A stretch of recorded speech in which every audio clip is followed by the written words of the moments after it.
কি করেছো এটা তুমি? আর আমি দেখিনি তো কি করবো।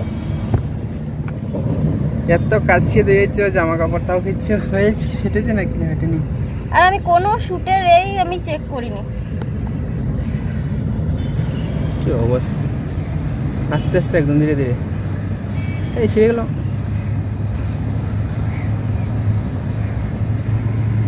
এইগুলো কি গ্যাসে গরম করলে 1 সেকেন্ডে হয়ে যাবে? এখানে দিয়ে উড়ে চলে যাবে তো। সূর্য মামা আমার বরের টাকাগুলো শুকিয়ে দেয়।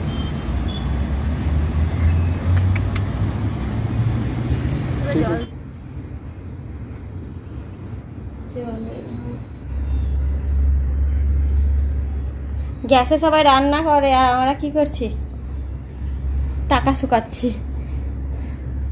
নমস্কার বন্ধুরা, আমি মৌসুমি আবারও চলে এসেছি একটা নতুন ব্লগ নিয়ে। তোমরা সবাই কেমন আছো? আশা করি ভালো আছো। আমার আরও একটি নতুন ব্লগে তোমাদের সকলকে অনেক অনেক স্বাগত। দেখো আমার গাছে কিন্তু একটা টমেটো ধরেছে, তো সেটাই তোমাদেরকে দেখালাম। আর আমার যেটা ডেলিকার রুটিন, ঘুম থেকে উঠে আগে একটু চৌকাটে জল দিই, তারপরে হচ্ছে একটু গাছগুলোতে ফুল গাছগুলো জল দিই, তারপরে আমি কাজগুলো শুরু করি। তো দেখো কি সুন্দর সোনালি রোদ্দুর, চারিদিক পুরো ঝলমল করছে, তাই লোকেশনটা তোমাদেরকে একটু শেয়ার করলাম। কত সুন্দর লাগছে। আমি কিন্তু ঘুম থেকে উঠে ফার্স্ট ছাদেই চলে আসি।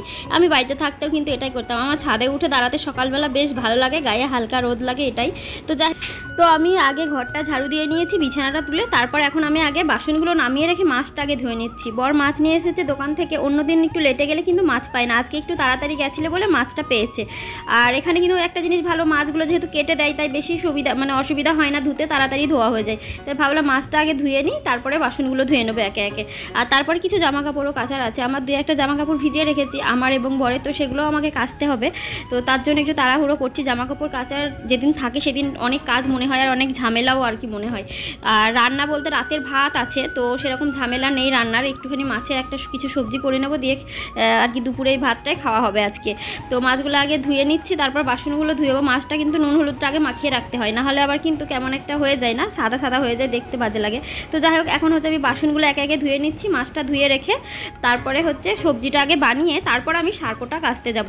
কারণ হচ্ছে সার্পো কাচতে গেলে জামা কাপড়টা ভিজে যায়, তখন আর বানাতে পারবো না। আবার স্নান করে এসে পুজো দেবো, তখন সবজিটা বানাতে খেতে অনেকটা সময় লেগে যাবে। সেই জন্য আমি কি করছি, আগে জামা কাপড়গুলো কাচার আগে আমি আগে মাছগুলো লবণ হলুদ মাখিয়ে এখন হচ্ছে যতটা দরকার নিয়ে বাকিটা ফ্রিজে ভরে দেবো। আর পেঁয়াজ লঙ্কা দিয়ে একটু হাতাভাজি বলি, তোমরা কি বলো জানি না, আমার কিন্তু এটা বেশ ভালো লাগে। তো ওই বাসি ভাতের সাথে মাছের হাতাভাজি করে দুপুরে খাওয়া হবে, আর তারপর জামা কাপড় কাচবো। কিন্তু আজকে জামা কাপড় কাচার পর যে অবস্থা হয়েছে, আমাদের অনেক বড় একটা লস হয়ে গেছে। তো কি আর বলবো, বরের শ্যুটের ভেতর অনেকগুলো টাকা ছিল, সেগুলো কিন্তু আমি একটু ধ্যান দিইনি। মানে আমি বলতে পারো আমার একটু ভুলের জন্য আমার বরের অনেকগুলো টাকা আজকে লস করেছে। এখন টাকাগুলো ঠিক হবে কিনা বুঝতে পারছি না, তবে দেখা যাক কতটা ঠিক করতে পারি। এখন রোদে দিয়েছি। কি অবস্থা, আস্তে আস্তে একদম ধীরে ধীরে এই ছিঁড়ে গেল।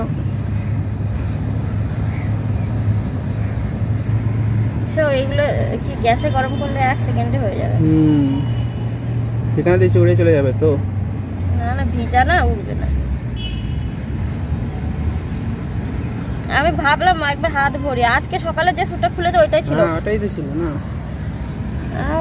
কি জামা কাপড় ধুয়ে দিলে থাকে না, না থাকে না বলে সবসময় থাকবে না কি, এটা কোনো কথা হলো? ধুতেই করো না, ধুতেই করো। এই গানটা ছাড়ো তো।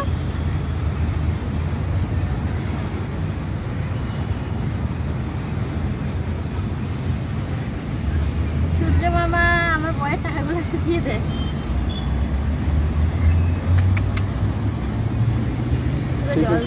এই করো, গ্যাসে ছাকো, এরকম এরকম এরকম করে গ্যাসে ছাকলে হয়ে যাবে। একটু সময় দাঁড়াও, কেন হয়ে যাবে? আমি বুঝতে পারছি না কি বলো। তো ঘরে নিয়ে আসো, ঘরে কেন আসো?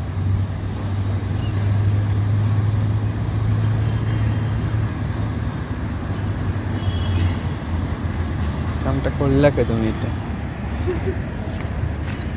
তো টাকাগুলো নিয়ে আর কি ঘরে আসলাম, কারণ রোদে দিলে ছাদে এত হাওয়া দেয় যে উড়ে চলে যাবে। এখানে কিন্তু অনেকগুলোই টাকা আছে, আমি না একটু ভুল আর কি বলবো, ধ্যান দিয়ে কাজ করিনি, তাড়াহুড়ো করে কাজ করেছি। আর আমার বর সেভাবে ক্যাশ রাখে না, যেহেতু ও বেশিরভাগ ফোনপে ইউজ করে, ওই জন্য ক্যাশ তো বেশি রাখে না। ওই জন্য আমার একটা কি অভ্যেস, আমি কোনোদিন চেক করি না ওষুধ। তো যেদিনই চেক করিনি সেদিনই এমন হয়েছে। আমি কিন্তু এর আগেও একবার এরকম করেছি, 2-4 মাস আগেও সেম চেক করিনি, সেদিনকে দেখেছি কি এরকম সেম টাকা ছিল। সেদিন তো 500 টাকা নোট ছিল অনেকগুলো, আর আজকে তো তাও 200 টাকা 100 টাকার নোট। তো যাই হোক, তো চেক না করার জন্যই এই ভুলটা উল্টা হয়ে গেছে। তো আমি কিছুটা সেঁকলাম, তো হাতেও তাপ লাগছে, সেঁকতে গিয়ে টাকাগুলো পুরো যাবে বলে ভয় লাগছে, ওই জন্য বরকে দিয়ে একটু শেখালাম। কি আর করা যাবে বলো, এখন ভিজে গেছে, একটু তো ক্ষতি হলো, টাকার কালারগুলো একটু চেঞ্জ হয়ে গেছে, এখন চলবে কিনা বলতে পারছি না, তবে দেখা যাক, শুকিয়ে রেখে দিয়েছি কর্ম।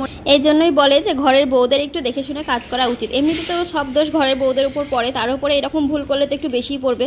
যদিও আমার বর কিছু বলেনি তো সেইভাবে, কিন্তু তবুও আমার দেখে শুনে কাজ করা উচিত ছিল।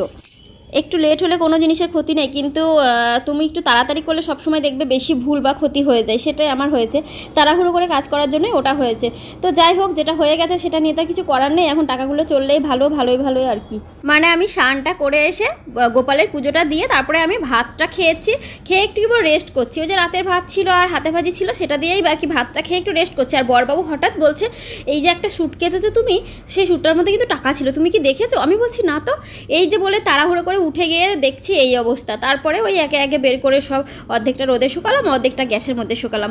তো যাই হোক, এখন কিন্তু সন্ধ্যাবেলা হয়ে গেছে কথায়। তো একটু আগে সন্ধ্যা পুজো করলাম, সেটা দেখতেই পেলে। তারপর হচ্ছে আমি চা করলাম, একটু চা বিস্কুট আর চিড়ে ভাজা নিয়ে এখন বসে পড়েছি খেতে, সন্ধ্যাবেলার একটি টিফিন।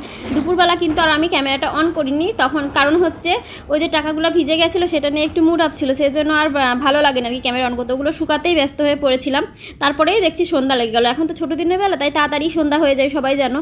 তো যাই হোক, চলো চাটা খেয়ে নিই। চাটা খাওয়া দাওয়া খেয়ে তারপর আবার রাতের রান্না তৈরি দিতে হবে, যেহেতু দুপুরে রান্না হয়নি, তাই রাতে একটু ভালো কিছু আর কি রান্না করছি। ওই যে বললাম তখন যে মাছ নিয়ে এসেছিলো, সেই মাছগুলোই রাতে বানাচ্ছি। কিন্তু আজকে না, আমি অনেক দিন পর অনেকটা তেল দিয়ে রান্না করছি। আমি তেল দিয়ে রান্না করি, কিন্তু আমার তরকারিতে তেলটা ভাসে না, মানে খুব বেশিও দিই না, খুব কমও দিই না, একটু মিডিয়াম তেলে রান্না করি সবসময়। কিন্তু আজকে হঠাৎ কি মনে হলো যে মাছের কালিয়া বানাবো, আর একদম ভোজবাড়ির মতো হয় না যেরকম একটু তেল তেল আর কি সুন্দরভাবে, তো এইটা ইচ্ছে হয়েছিল হঠাৎ করে। তো সেই আইটেমে আজকে মাছের কালিয়াটা বানাচ্ছি। তো দেখতে তো অনেক সুন্দর লাগছে, দেখেই বুঝতে পারছো, খেতেও কিন্তু অনেক সুন্দর হয়েছিল। তো মাছের পিসগুলো বড় বড় আছে আজকে, সেজন্য ভাবলাম একটু ছাকা তেলে ভাজি, আর ওই তেলেই পেঁয়াজ ভেজে মশলা ভেজে আজকে কালিয়াটা বানাবো। কিন্তু কি বলবো, কালিয়াটা খেতে এত সুন্দর হয়েছে নিজের অজান্তে।